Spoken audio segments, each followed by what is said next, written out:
আসসালামু আলাইকুম রহমতুল্লাহ। প্রিয় দর্শক, মাত্র 3 বার লা ইলাহা ইল্লাল্লাহ পড়লে কি হয়? হ্যাঁ প্রিয় দর্শক, বিজ্ঞানীরা অবাক হয়েছে এটার রহস্য উদ্ঘাটন করতে গিয়ে। হ্যাঁ প্রিয় দর্শক, সেই 3 বার লা ইলাহা ইল্লাল্লাহ পড়লে কি হয়, কি লাভ হয়, সেই বিষয়টি আজকে আপনাদের সাথে আলোচনা করব। ভিডিওটা শেষ পর্যন্ত দেখুন, ধৈর্য সহকারে, অল্প সময় নিয়ে আপনি শেষ পর্যন্ত দেখুন। ইনশাল্লাহ আপনার উপকার হবে। আপনার যদি উপকার না হয়, আপনার যদি লাভ না হয়, আমাকে বলবেন কমেন্টসে।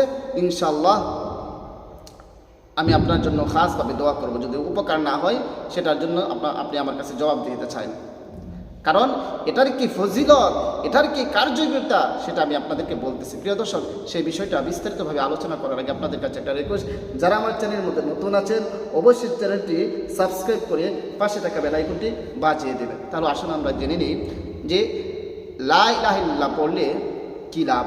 আগে আমরা জানবো, হাদিসের মধ্যে এসেছে কোন একজন বান্দা যখন লা ইলাহা ইল্লাল্লাহ একবার বললে ওই লা ইলাহা ইল্লাল্লাহ এত গতিতে যায়, আল্লাহ পাক রব্বুল আলামিন আরশের সামনে গিয়ে কম্পন সৃষ্টি করে দেয়।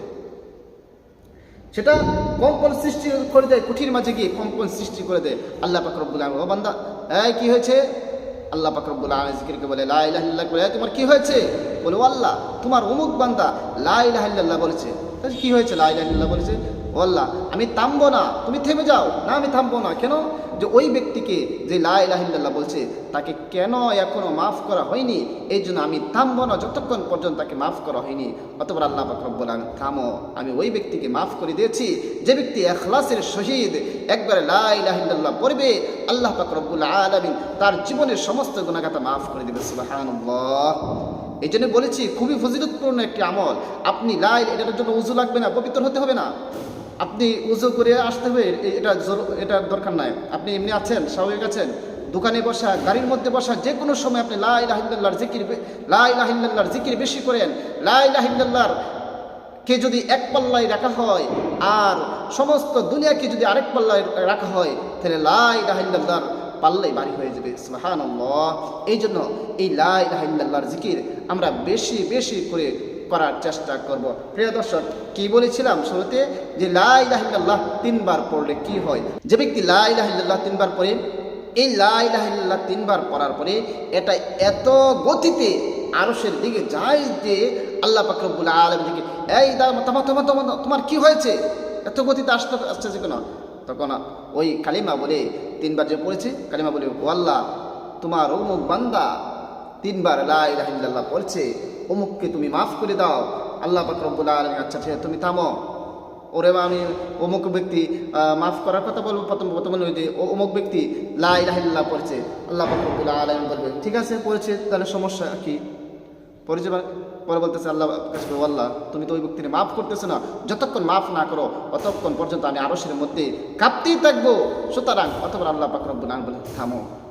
শুনে রাখো, যে ব্যক্তি শুধু 3 বার নয়, একবার লা ইলাহা ইল্লাল্লাহ বলবে ইখলাসের সহিত, আমি তার জীবনের সমস্ত গুনাহগাতা মাফ করে দেব। সুবহানাল্লাহ।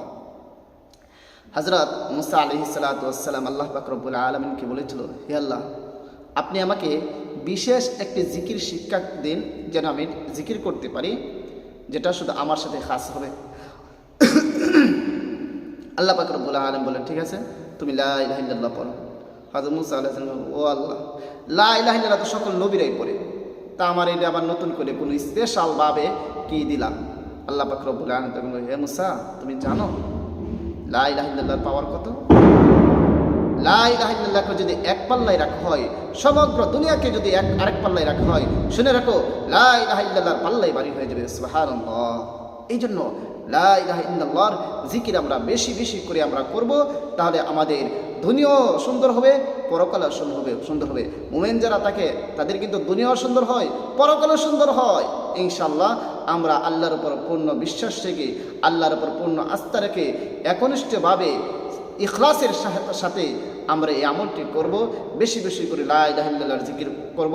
যদি সারাদিন বেশি সময় না পাই, কমপক্ষে একবার তো পড়তে পারবো, 1 বার 2 বার 3 বার 5 বার তো পড়তে পারবো।